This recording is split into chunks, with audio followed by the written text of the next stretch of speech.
நமஸ்காரம். உங்கள் அன்பிற்கும் அபிமானத்திற்கும் ஒரு வித்யாபுத்திரர் B.R. ராஜா குளத்தூர் பேசுகிறேன். ஸ்ரீ மாத்திரை நமக.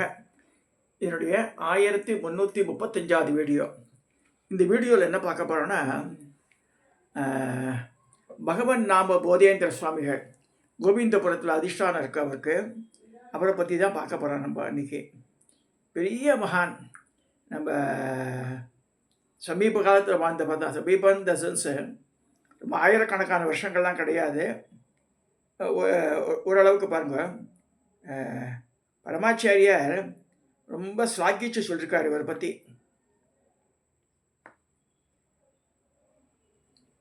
போதேந்திர சத்குரு சுவாமிகள் சொல்லுவார். இவர் தான் பகவன் நாம போதேந்திரர். இவரை பற்றி தான் பார்க்க போகிறோம் நம்ம இன்னைக்கு. ஸ்ரீதர் ஐயா இவாள்லாம் ஒரே சமகாலத்தவர். திருவிசநல்லூர். நான் 1 or 2 அக்கேஷன்ஸ் போயிருக்கேன். இங்கே சந்தனம் அரைச்சிருக்கேன். மகன்னு வாசனை அடிக்கும். இந்த கோவிந்தபுரத்தில் இப்போ நிறைய கன்ஸ்ட்ரக்ஷன்லாம் மாற்றி வச்சுருக்கேன். அப்போ நான் போயிருக்கும்போது 4 பக்கம் தூண் இருக்கும், நடுவில் தொட்டி மெத்த மாட்டிருக்கும். அந்த தூண்களுக்கெல்லாம் பித்தளை தவிஷி போட்டு சந்தனம் அழிச்சு வச்சுருப்பேன். ஆகாரத்துக்கெல்லாம் ஏற்பாடு பண்ணியிருப்பேன். நான் செகண்ட் டைம் தேர்ட் டைம் போகும்போது ஒரு பெரிய ஹால் மாதிரி இருந்தது. தனியாக ஒரு கதவெல்லாம் போட்டு மூடிச்சு இருந்தேன். ராத்திரி 8 மணி ஆச்சுனாலும் உள்ளே கதை திறக்க முடியாதுன்ட்டா.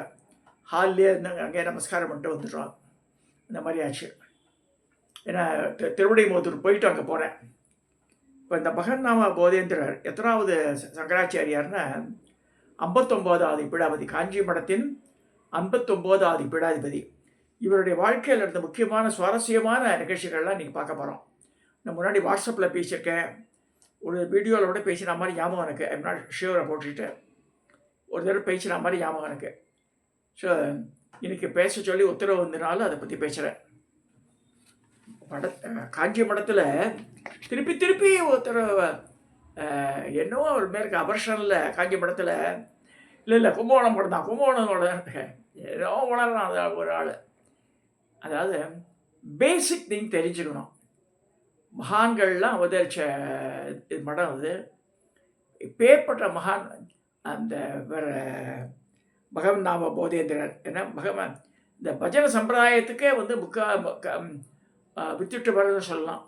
நிறைய பேர் இருந்திருக்கா நார்த் இந்தியாவில். சவுத் இந்தியாவில் வரும்போது தமிழ்நாட்டில் ராமநாமத்தை பரப்புறதான் தன்னுடைய தலையாய கடமையாக இருந்து இந்த பீடாதிபதி விட்டுட்டு அதை ராமநாமத்தையே சொல்லிட்டு போயிருந்தாராம். யாராவது பிக்ஷப் ஆர்டர்னா கூட பகவான் ராமநாமா சொல்கிறாள், அந்த பிக்ஷை தான் இன்றைக்கி ஒன்று வரோம். அதை பற்றி பார்க்க போகிறோம். இப்போ நம்ம காஞ்சி காமகோடி ஆச்சாரிய பரம்பரையில் 59வது பீடாதிபதி அப்படிங்கிற பகவன் நாம போதேந்திர சரஸ்வதி சுவாமிகள் ஒரு மடாதிபதியாக காஞ்சிபுரம் மடத்தில் தங்கியிருந்த காலத்தை விட வெளியே பயணித்து நாம ஜப மென்மையை பரப்பி வந்தார். புராணம் போற்றும் புண்ணிய நகரம் காஞ்சிபுரத்தில் மந்திரமிஸ்வர அக்ரஹாரத்தில் வசித்து வந்தவர் இவர். கேசவ பாண்டுரங்கன் ஆந்திர தேசத்திலிருந்து காஞ்சிக்கு குடி வந்தவர். கேசவ பாண்டுரங்கா. அவருடைய மனைவி பெயர் சுகுணா. இந்த தம்பதிக்கு 1638 ஆதிசங்கர பகவத் பாதாள அம்சமாக போதேந்திர அவதரித்தார். குழந்தை பிறந்த வேலையை வைத்து அவர் எதிர்காலத்திய சிறப்பு அம்சங்களையும் கணித்த பாண்டுரங்கன் புருஷோத்தமன் என்ற பெயரில் வச்ச அவருக்கு ஒரிஜினல் பேர் பாண்டுரங்கன் புருஷோத்தமன் 2 பேர் இருக்கிறதா. அப்போ 3 பேர் வைப்பா சொல்லலாம் குழந்தைகளுக்கெல்லாம். அப்படி காஞ்சி காமகோடி பீடத்தின் 58வது பீடாதிபதியாக விளங்கிய ஆத்மபோதேந்திரர் என்கிற விஸ்வாதிகேந்திர சரஸ்வதி சுவாமிகளிடம் உதவியாளராக இருந்து வந்தார் பாண்டுரங்கன். ஒரு நாள் தந்தை மடத்துக்கு புறப்படும் போது நானும் வருவேன் என்று அடம்பிடித்தார். 5 வயதான புருஷோத்தமன் சரி என்று அவனையே மறைத்து கொண்டு மடத்துக்கு சென்றார். பீடத்திலிருந்து சுவாமிகளை கண்டதும் பக்தி உணர்வு ஏற்பட எவரிடம் சொல்லாமல் தானாக நமஸ்காரம் செய்தான் பாலகன் புருஷோத்தமன். விளையும் பயிர் முளையிலேயே தெரிய சொல்லுவார். சரி, வேதத்துக்கு தெரியாமல் இருக்குமா? சுவாமிகள் புருஷோத்தமனை பார்த்து புன்னகித்தார். சுவாமிகள் முன் கை கட்டி வாய்ப்பொத்தி நின்றது குழந்தை. பாண்டரங்கனை பார்த்து இந்த குழந்தை யாருடையவன் என்று கேட்டார் சுவாமிகள். தங்களோட பரிபூர்ண ஆசீர்வாதத்தோடு பிறந்த குழந்தை தான் இவன். தங்களுடையதேன்னு சொல்கிறார் அப்பா. நம்முடைய என்று சொல்வதால் இந்த குழந்தையை நமக்கு விட்டு தர முடியுமான்னு கேட்குறார். சாமிகள் அழுத்தமாக கேட்டார்கள். எதேச்சையாக தான் சொன்ன வார்த்தைகளின் முழுப்பொருள் அப்போதுதான் பாண்டரங்கனுக்கு புரிந்தது. சற்று தடுமாறினார்.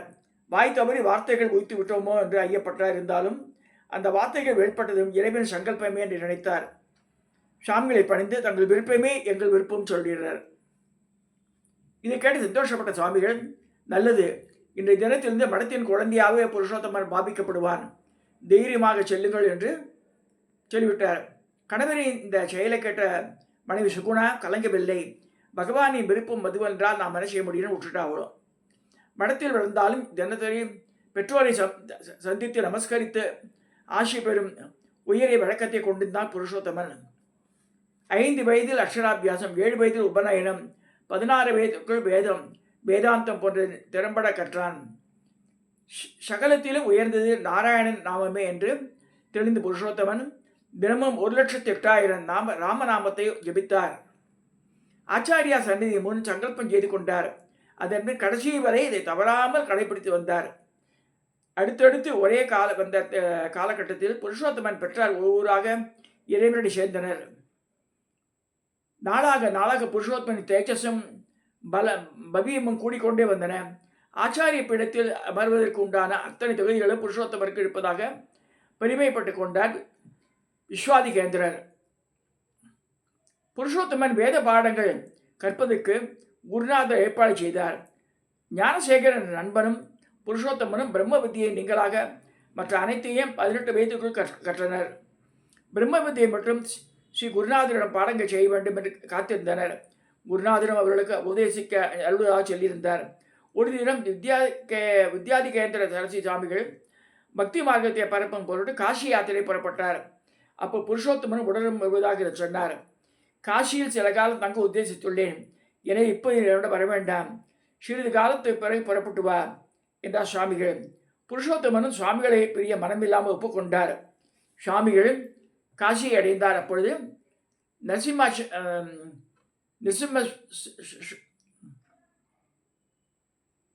நிருசிம்மாசிரமே சுவாமிகள் என்னும் மகான் காசி கஷேத்திரத்தை அங்க பகவன் நாமாக்களை பிரச்சாரம் செய்து கொண்டு வந்தார். இருவரும் சந்திரித்து உரையாடினர், விவாதங்களை மேற்கொண்டனர். அப்பொழுது சங்கீர்த்தன வைபவங்கள் பற்றி அதிக அளவில் காசியில் நடந்ததை பார்த்து சுவாமிகள் பெருமிதம் கொண்டார். இந்த அளவுக்கு தென்னாட்டில் நாம சங்கீர்த்தனம் வளர வேண்டுமானால் அது புருஷோத்தமனால் தான் முடியும். விரைவிலேயே அவருக்கு மடாதிபதி பட்டம் சூட்ட வேண்டும் என்று முடிவெடுத்தார். குருநாதரின் பிரிவை தாங்காமல் ஒரு காலகட்டத்தில் தன் நண்பனுடன் காசி யாத்திரை சென்றான் புருஷோத்தமன். ஆயின் அஞ்சமயம் குருநாதர் காசியில் இருந்தார். புருஷோத்தமனும் ஞானசேகரனும் காஞ்சி மகனாரிலிருந்து காசிக்கு சென்று குருநாதரை சந்திக்க புறப்பட்டனர். ஞானசேகரன் ஜோதிடம் பார்ப்பதில் வல்லவன். காசி யாத்திரையை மேற்கொள்ளும் போது வழியிலேயே அவருக்கு மரணம் சம்பவிக்கும் என்று தெரிய வந்தது. அதனால் புருஷோத்தமனிடம் தனக்கு இரு சடங்குகள் எல்லாம் நீயே செய்ய வேண்டும் என்று கூறியிருந்தான்.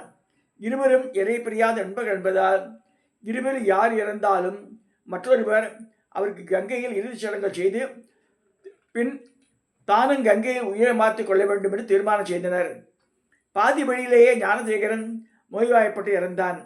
நண்பனுக்கு கொடுத்த வாக்கின்படி கங்கை சென்று உயிர் தியாகம் செய்ய காசி யாத்திரையை தொடர்ந்தார் புருஷோத்தமன். காசி சென்றது நேரே குருநாதரிடம் சென்று தண்டனை சமர்ப்பித்து வெளியில் நடந்தவற்றை கூறி நானும் உயிர் தியாகம் செய்ய போவதாக விண்ணப்பித்தார். அங்கே புருஷோத்தமனை பார்த்த மாத்திரத்தில் பெருமகிழ்வை கொண்டு அவனை அழைத்து சந்தோஷப்பட்டார் சுவாமிகள். ஆனால் புருஷோத்தமனின் உயிர் தியாகம் பற்றிய எண்ணத்தை கேட்ட குருநாதர் வருத்தமுற்றார். புருஷோத்தமனை அடுத்து பீடாதிபதியாக நியமிக்க திருவுள்ளம் கொண்டிருந்தார் குருநாதர். பின்பு புருஷோத்தமன் பின்வருமாறு கூறினார், இவ்வுயிர் தியாகம் செய்வதற்கு பதிலாக துறவரம் எடுத்துக்கொள். துறவரம் என்பது மற்றொரு பிறப்பே ஆகும். இதனால் நீயும் உன் வாக்கினை காப்பாற்றுவதாக ஆவார். எனது எண்ணமும் நிறைவேறும் சொன்னார். ஸோ குருவாக்கு என மறுவாக்கு கிடையாது சொல்லிட்டு அதை செய்கிறார். ஸோ உரிய காலம் வந்ததும் அவனை பீடத்தில் அமர்த்தி அழைக்க பார்க்க விரும்பினார் சுவாமிகள். அதற்குரிய வேலையும் வந்தது. இருவரும் காஞ்சி திரும்பிய பின் ஒரு சுபந்தி தினத்தில் புருஷோத்தமருக்கு பட்டாபிஷேகம் செய்வித்து காஞ்சி மடத்தின் பீடாதிபதியாக்கினார் சுவாமிகள். அப்பொழுது புருஷோத்தமருக்கு சுவாமிகளால் சூட்டப்பட்ட திருநாமமே போதேந்திர சரஸ்வதி. அதன் பின் பல இடங்களுக்கு யாத்திரை செய்து நாமத்தின் பெருமைகளை பலருக்கும் போதித்தார் போதேந்திரர். ஏராளமான கிரந்தங்களை இயற்றினார், விளக்கு உரைகள் செய்தார். சன்னியாசம் பெற்ற பிறகு சிறிது காலம் காசியில் குருநாதன் தங்கியிருந்து பிரம்ம வித்தியை பயின்றார். பின்னர் போதேந்திரனை தென் திசைக்கு அனுப்பி நாம பிரச்சாரத்தில் ஈடுபடுத்த திருவுள்ளம் கொண்ட குருநாதர் தென் திசை யாத்திரைக்கு முன் பூரியில் வசிக்கும் லட்சுமிதரர் என்னும் மகான் அருளி செய்த பகவன் நாம கௌமுதிகி என்னும் நாம சித்தாந்த கிரந்தத்தையும் பெற்றுக்கொள்ளும்படி கூறினார். குருவின் ஆணைப்படி சிறைமே கொண்டு பூரி நோக்கி வரைந்தார் புருஷோத்தமன் ஸ்ரீ போதேந்திரர். பூரியில் ஜெகநாதரை சேவித்து லட்சுமிதர இல்லத்திற்கு விரைந்தார். ஆயின் அச்சமயம் லட்சுமிதரை இரவனடி சேர்ந்து வைத்தார். அவரது புதல்வரான ஸ்ரீ ஜெகநாத பண்டித் என்பவரிடம் குருநாத சொன்ன நாம சித்தாந்த கிரந்தத்தை பெறுவதற்காக இல்லத்திற்கு வெளியே காத்திருந்தார். உள்ளே சென்று அவர்களை தொந்தரவு செய்ய மனமின்றி வாயில் அமர்ந்து ஜபன் நாம செய்து கொண்டிருந்தார். அதை பெற்றுக்கொண்டு காஞ்சிபுரத்துக்கு திரும்பிய பகவன் நாம போதேந்திரர் குருநாதனின் விருப்பங்களை நிறைவேற்றும் விதமாக பல நூல்களை இயற்றினார். இங்கே ஒரு கதை சொல்லப்படுறது. அந்த மாதிரி தங்கியிருக்கும் போது இரவு நேரத்தில் புள்ளதான் இருக்கார். இப்போ ஜெகநாத பண்டிதருடைய புள்ளதான் இருக்கார். ஸோ அப்போ ஒரு ஹஸ்பண்ட் ஒய்ஃப் வரா. ராத்திரி 12 மணி இருக்கும். கதவு அடிக்கிறா. கடுமையாக அப்போ சொல்கிறார், நானே முன்னாடி காசி யாத்திரைக்காக கிளம்பினோம். இங்கே வரும்போது இந்த ஊருக்கு வரும்போது ஒரு ஃபியூ இயர்ஸ் முன்னாடி துருக்கர்கள்லாம் என் பொண்டாட்டியை கடத்தி போயிட்டேன். இப்போ பல நாள் கழித்து பல மாதங்கள் கழித்து இப்போ தெம்பரில் காதெல்லாம் ஓட்டையெல்லாம் போட்டு துலுக்கா அதெல்லாம் போட்டிருக்கேன்.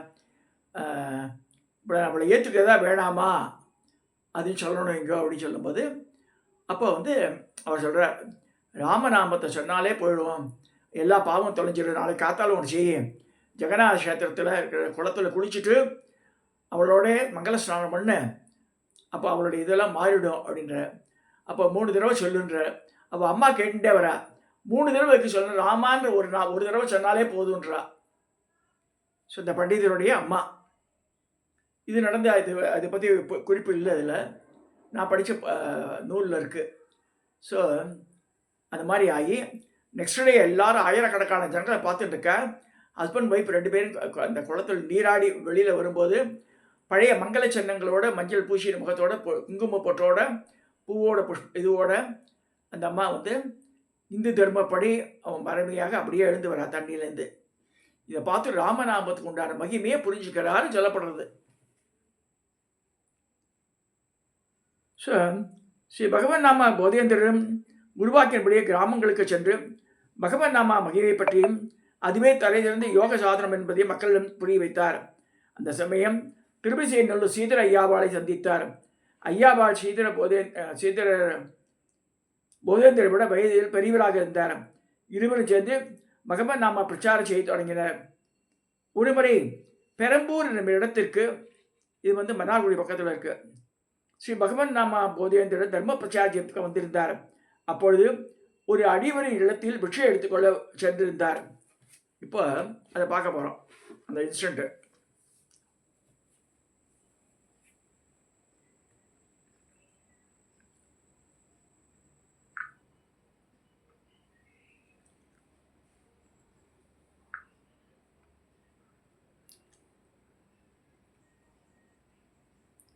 ரொம்ப அழகான இன்சிடென்ட் அது, அமேசிங் ஆக்சுவலாக.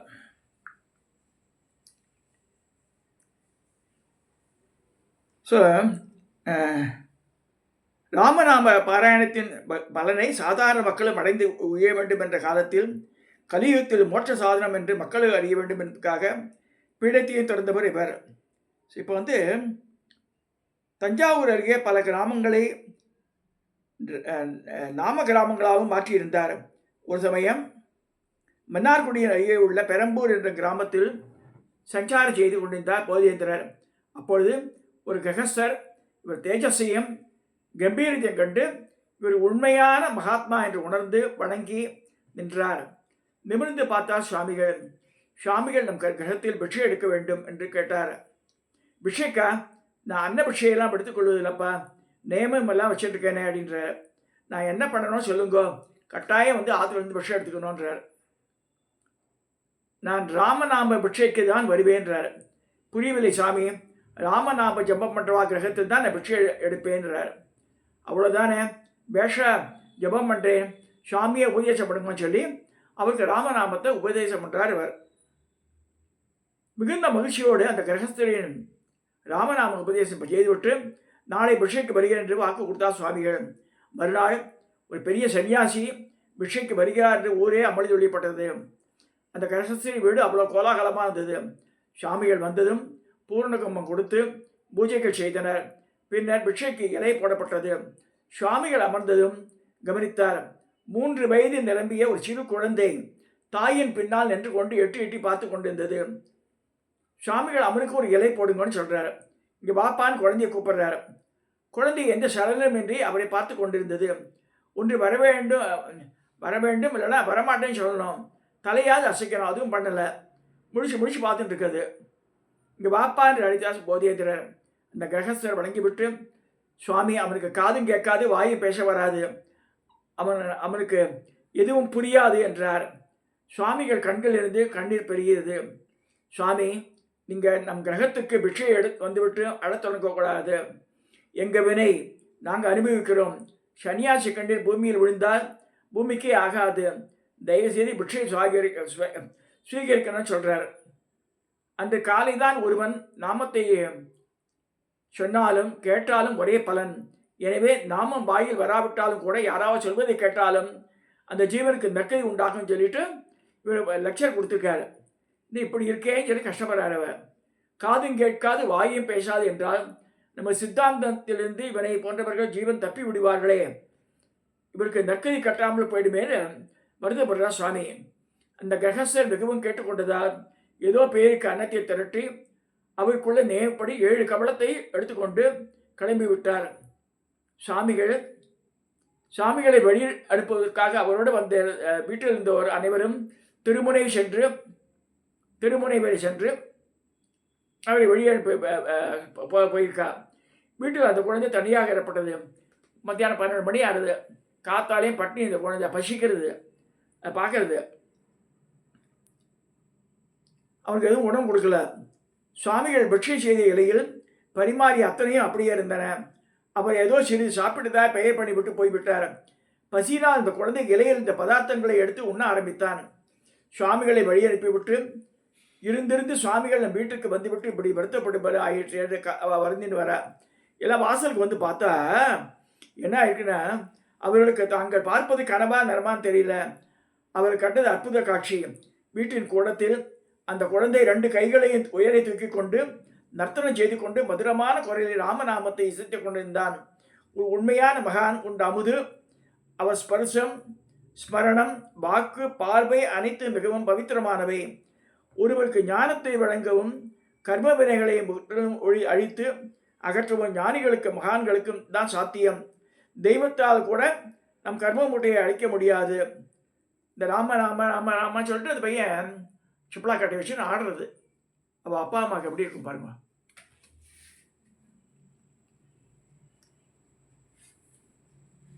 ஸோ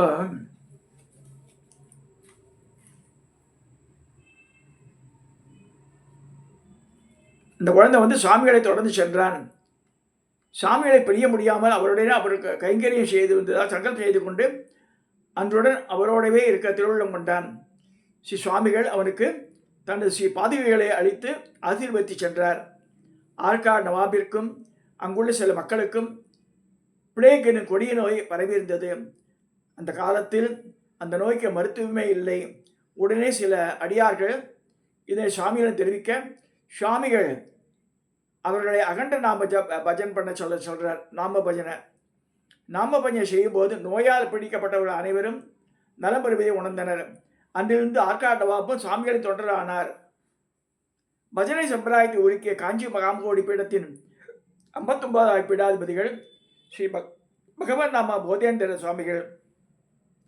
சிவபக்தரான இவர் திருப்பசெநல்லூர் ஸ்ரீதர வெங்கடேச ஐயாவாள், அரசர்கள் விஜய ரகுநாத தொண்டைமான், ஷாஜி சரபோஜி ஆகியோர் மகாசி சதாசிவ பிரம்மேந்திரின் சமகாலத்தவர் ஆவார்கள்.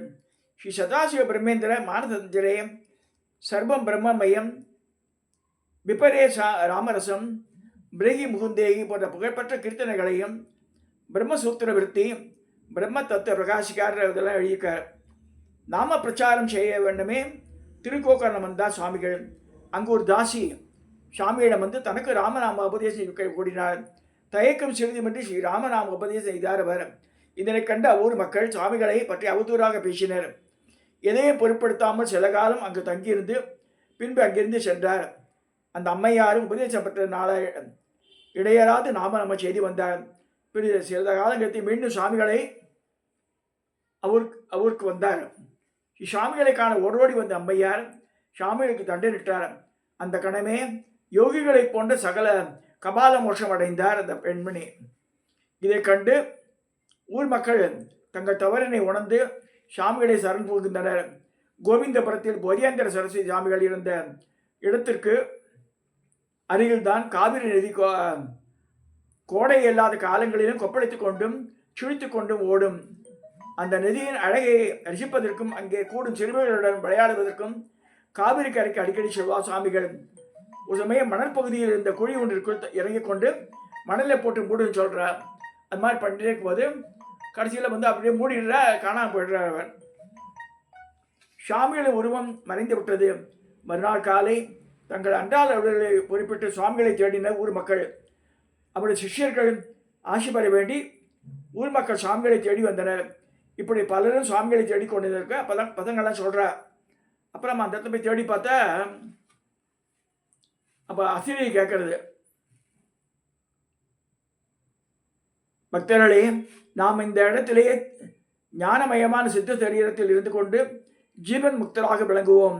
அதோடு உலக நன்மைக்காக பகவன் நாமா சங்கீர்த்தனம் செய்து கொண்டே இருந்தால் நமக்கு எந்த தொந்தரவும் செய்ய வேண்டாம். தோண்டுவதை நிறுத்துங்கள். இதற்கு மேலே பிருந்தாவனம் அமைத்து அங்கே துளசி செடி ஒவ்வொரு நாளும் 1,08,000 நாமநாம ஜபம் செய்வதற்கு தரிசனம் தருவான்ற 1,08,000 தடவை சொன்ன அவளுக்கெல்லாம் தரிசனம் கொடுப்பேன்னு சொல்கிறார். இப்பயும் அங்கே வந்து காது கேட்டால் இந்த ராமநாமா கேட்கும் சொல்கிறார். கோவிந்தபுரத்தில் சுவாமிகள் நிரந்தரமாக குடிக்கொண்ட இடத்தில் அவர் அசிரிய வாக்குப்படியே துளசி மாடம் அமைத்து மகா அபிஷேகம் நடத்தி தினமும் நாம சங்கீர்த்தனம் செய்து வருகின்றனர். அவரது பக்தர்கள் ஆற்றங்கரை மண்டலத்தில் சுவாமிகள் பிரஜோத்பத்தி வருடம் புரட்டாசி மாதம் பௌர்ணமி சித்தியடைந்தார். கிபி 1692 நடந்தது. இப்பொழுது சுவாமி அதிஷ்டானத்தில் பௌர்ணமியில் ஆரம்பித்து மாலை அமாவாசை வரை 15 நாட்கள் ஆராதனை உற்சவம் பக்தர்களால் சிறப்பாக கொண்டாடப்படுகிறது. அந்த ஜீவசமாதி வந்து எல்லாருக்கும் அருள்புரிகிறார். போதியேந்திர பகவன் நாம போதியேந்திர சொல்லப்படுறது. அப்போ ஏற்பட்ட மகானை பற்றி பார்த்துருக்கோம். அவர் உச்சிச்சேஷ்ட சாப்பிட்ட அந்த 3 வயசு குழந்தை பெரிய கவியாகி அவருக்கு சிஷ்யனாகவும் மாறிட்டான். இப்போ இந்த மாதிரி மகான்கள்லாம் வந்து அவதரிச்சாடம் காஞ்சிபுரம் ஃபைனலி எங்கள் மின்ட்டு பாயிண்ட்டு. ஸோ அதனால் யாரும் தெரிஞ்சு அவதூறாக பேசாதவங்க, பாபத்தை தேடிக்காதவங்க. இப்போ இந்த மாதிரி எப்பேற்பட்ட மகான்களாக இருந்திருக்கா காஞ்சிபுரத்தில், இது தெரியாமல் இப்போ சொல்லக்கூடாது. இதேமாதிரி நம்ம ஸோ இன்றைக்கி பகவான் நாமா போவேந்தரை பற்றி பார்த்துருக்கோம். அவர் இல்லைன்னா இந்த ராம சங்கீர்த்தனமே தென்னாட்டில் வந்திருக்காது அவ்வளோவா. இது சொல்லி இந்த பதிவை நிறைய செய்கிறேன். சப்ஸ்கிரைப் பண்ணுங்க, ஷேர் பண்ணுங்க, லைக் பண்ணுங்க.